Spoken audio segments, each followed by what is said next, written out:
माँ का होता है। और अगर पिता के साथ में माँ ने भी कहा है कि बन जाओ, तो पुत्र, ये अयोध्या तो छोटी है, संपूर्ण क्षेत्र तुम्हारे लिए अयोध्या है, ये तो छोटी सी जगह है। किंजों के बल पे तू आयुष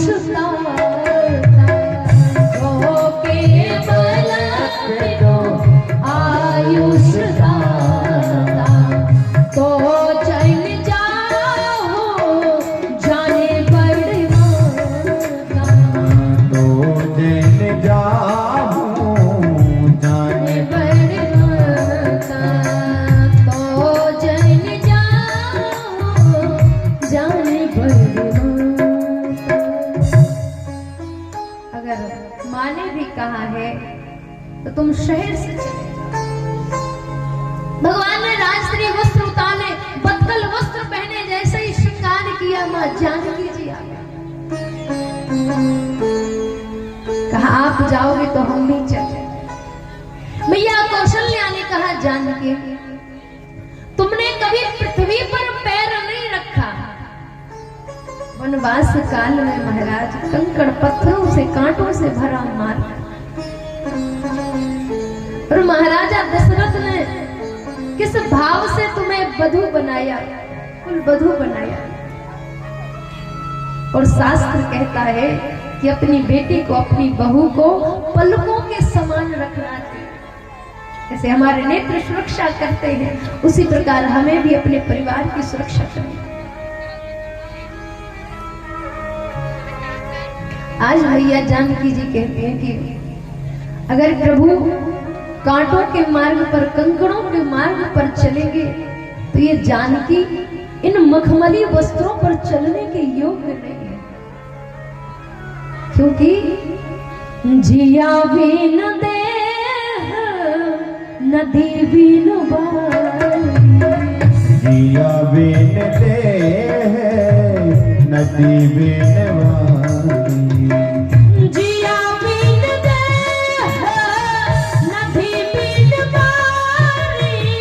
जिया बिन दे, जिया बिन दे नदी बिन बारी, नदी बिन बारी, तैसे नाथ पुरुष बिन नारी, तैसे नाथ पुरुष बिन नारी, पुरुष बिनु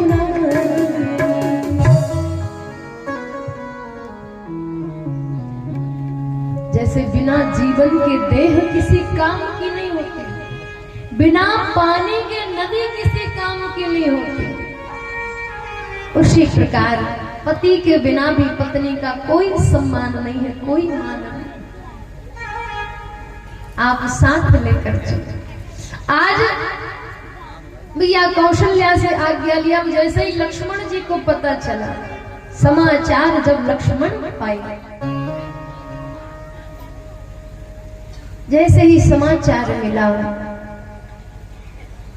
तो तुरंत मैया सुमित्रा के पास लक्ष्मण जी पहुंचे। डरते हुए जा रहे हैं कि ऐसा ना हो कि मात्र प्रेम हमें रोक दे, मां ये ना कह दे कि तुम मत जाओ। तो डरते हुए जा रहे हैं कि मातृ भाव कहीं रोक ना दे। आज मैया सुमित्रा लक्ष्मण जी से कहती हैं, लक्ष्मण, मैं तो केवल नाम की माता हूं,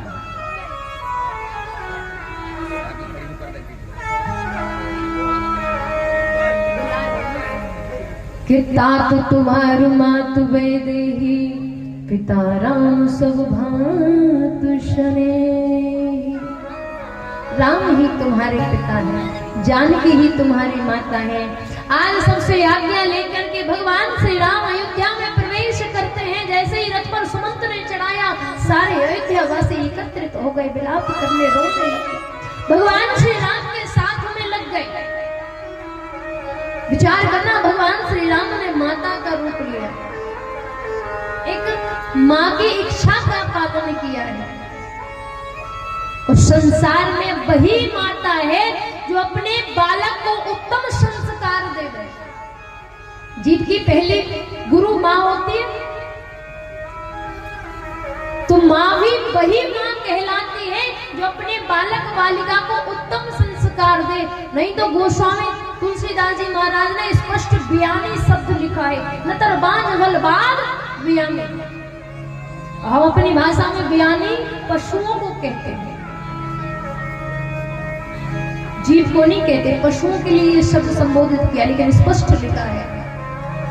आज सारे अयोध्यावासी एक क्षण में जो खुशी थी ना, वो भगवान से विरह वेदना में कलह में बदल गई।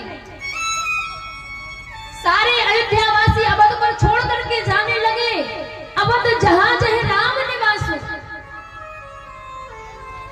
जहां पर राम है वही अयोध्या है। इस अयोध्या में हम भी रह सकते। अरे जब राम लक्ष्मण का यहाँ कोई काम नहीं है, जानकी जी का यहाँ काम नहीं है, तो हम यहाँ रह करके क्या कर सकते हैं। आज सारे अयोध्यावासी रोते हुए भगवान श्री राम के रथ के पीछे पीछे चल करके चले जा रहे हैं और अयोध्यावासी विलाप करते हैं, रोते हैं। भगवान समझाते हैं रुक जाओ, लौट जाओ। लेकिन जिस प्रकार हम बच्चे को भगाते कि जाओ घर वापस चले जाओ, और वो पीछे मुड़ता है, तुरंत वापस साथ में लग जाता है, वैसे ही अयोध्यावासी भगवान को देख के साथ चलते हैं। भगवान कहते हैं लौट जाओ, पीछे मुख करते हैं, वो पुनः राम जी के पीछे पीछे चले जाते हैं। कि लागत अवध भयावन भाई,